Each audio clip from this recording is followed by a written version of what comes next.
car ce n'est pas par une volonté d'homme qu'une prophétie a jamais été apportée, mais c'est poussé par le Saint-Esprit que des hommes ont parlé de la part de Dieu. On y va. Vision numéro 2. On y va. Vous êtes prêts à suivre l'autre aussi?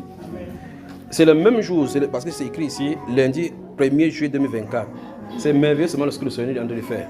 Mais je suis persuadé que cette séance, c'est ce que vous avez fait, les visions vont commencer à se multiplier encore. On y va. La restauration de l'église. Quand ceci est venu, ça quand la première que je viens de raconter là-bas est venue, l'autre vision est venue. Regardez sur. Juste après la première vision, j'étais quelque part. Et physiquement, je voyais les édifices religieux. Je vais mettre ça comme ça.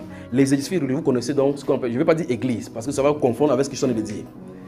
Les édifices religieux, je voyais catholiques, les édifices catholiques, protestants et autres. C'est les trois que je vis principalement dans cette vision. Donc j'étais quelque part avec un jeune garçon, j'étais en train de causer avec lui. C'est mieux que je lise. C'est bon à moi, je vous dis. C'est bon à moi. Principalement catholiques, protestants, etc. C'est ce que j'ai vu dans la vision. Alors que j'étais concentré sur quelque chose que faisait un jeune homme, un jeune garçon, une voix a dit. Ça se sortit là dans les cieux. Et cette voix-là, c'est comme si tout le monde avait suivi. Une voix a dit, gloire au Seigneur qui nettoie et restaure son église. Amen.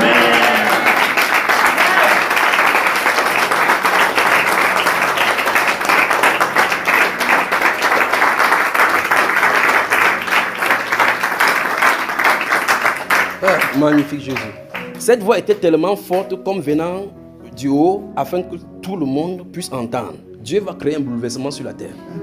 Il y a quelque chose que Dieu a fait au milieu de l'église que personne ne peut rester indifférent. Maintenant, suivez ce qui va arriver. Après cette voix, tout le monde est sorti de façon instantanée. Parce qu'on était dans une maison, j'étais dans une case, c'était une case, pas une maison. J'étais en train de suivre ce que ce jeune garçon se faisait. Et là, les études catholiques étaient de l'autre côté là-bas. Quand on a suivi comme ça, comme d'avoir parlé, ça a attiré l'attention de tout le monde. Tout le monde, chacun est sorti de la maison. On est allé pour savoir ce qui se passe dehors. Écoutez bien. Après cette voix, tout le monde est sorti de façon instantanée pour voir de quoi il était question. À ma grande surprise,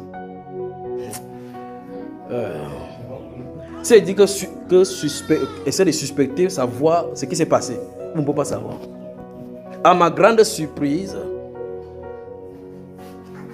tout genre d'animaux méchants sortaient de ces édifices. Les charognards gris. Donc on est sorti pour savoir ce qui se passe. Vous savez quand ils construisent le temple avec les trucs hauts là-bas. C'est comme s'il y avait une fenêtre là-bas. C'était la débandade totale. Les animaux impurs, les oiseaux augures, vous savez quoi, les charognards, quand vous voyez les choses les bêtes qui vont manger les sangs là, qui viennent sucer le sang, ça sortit, on voyait seulement comment ça tombait, comme si quelqu'un l'a balancé dehors, ça, boum, ça tombe, ça, boum, ses ailes se cassent, d'autres, ce sont ses pieds qui se cassent. Tu vois comment les charognards font comme ça, chacun a des pieds. On était dehors, on voyait le scénario se passer devant nous, mais on savait que c'était fort là dedans. Qu'est-ce qui était dedans, personne ne sait. Chacun sortait seulement. Chacun dit, mais les charognards font quoi à l'église catholique?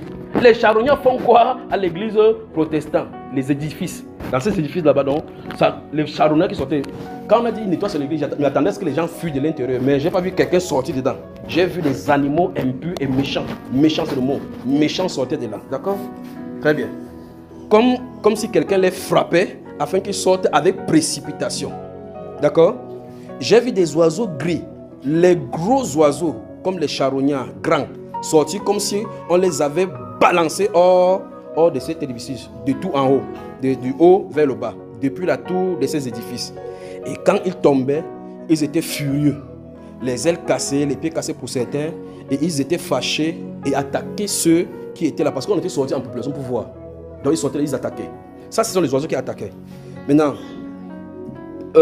ensuite est venu le tour de certains styles d'animaux, la lionne. Parce que dans la vision, c'est la lionne que j'ai vue. Pas le lion. Je n'ai pas vu de lion. Parce que vous voyez la lionne, vous savez que c'est la lionne. Il n'a pas de crinière. Elle n'a pas de crinière. C'est la lionne. J'ai vu beaucoup de lions sortir. Beaucoup de lions sortir affamés. C'est pour ça que le bataille qu'on a fait, on va encore faire la bataille encore plus grave. Beaucoup de lions sortis. Elles étaient nombreux. Et j'ai crié, ce sont des lions. Mettez-vous à l'abri. J'étais en train de crier là-bas. Parce qu'on était là, on était surpris avec les premiers animaux qui sont sortis. C'était les oiseaux, donc on était là en train de contempler. En voyant, on croyait que c'était fini. Maf, on a balancé, maintenant c'était les lions qui tombaient. Les lions qui tombaient. Quand ils tombaient, on se Vous pouvez imaginer le scénario, non? Les lions qui ont faim depuis des années. Et j'ai vu un petit bébé là qui était en train de marcher comme ça. Et une lionne était juste devant. J'ai dit, c'est tellement bon à moi qu'il ne veut même plus lire, il veut seulement parler. Ça sortait de partout et venait vers nous, voyant l'état de leur ventre, comme elles étaient affamées, amaigries. Je me disais, oh, elles vont dévorer tout sur leur passage. Et à ma grande surprise, il y avait là, juste à côté même, les bébés, juste à un pas. Vous savez, quand le lion fait comme ça là, il fait bob, il te grappe comme ça là. Quand l'enfant était innocent, il marchait comme ça là. J'étais sûr et certain que ça allait bouffer l'enfant là. Sûr et certain. Donc, j'étais là, j'étais allé chercher. À côté de moi, il n'y a pas de bâton, il n'y a rien pour attaquer le lion. J'étais juste là et j'ai commencé à crier. Je ne sais pas seulement lire. Juste à un pas de son nez, j'étais dans tous mes états, criant, mettez-vous à l'abri, donnez-moi mon âme, donnez-moi mon âme afin que je tire. Vous ne me connaissez pas bien. Donnez-moi mon âme afin que je tire. Car je me disais qu'elles vont bondir et prendre les enfants innocents. Mais elles mangeaient et reniflaient. Elles regardaient les poubelles, les choses pourries. Je me suis rendu compte qu'il y avait des poubelles là-bas. L'enfant était là, mais il ne pouvait pas. J'ai comme l'impression que les lions ne voyaient pas les êtres humains qui étaient là. Donc ils se sentaient là pour chercher quelque chose dans la poubelle. Ils commençaient à manger. Vous y êtes? Elles mangeaient et reniflaient les choses sales des poubelles et la vision s'est retirée. Le Seigneur est à l'œuvre pour nettoyer son peuple. La sorcellerie, les sorciers qui sont au milieu de l'église vont être forcés de sortir. C'est ainsi que le Seigneur.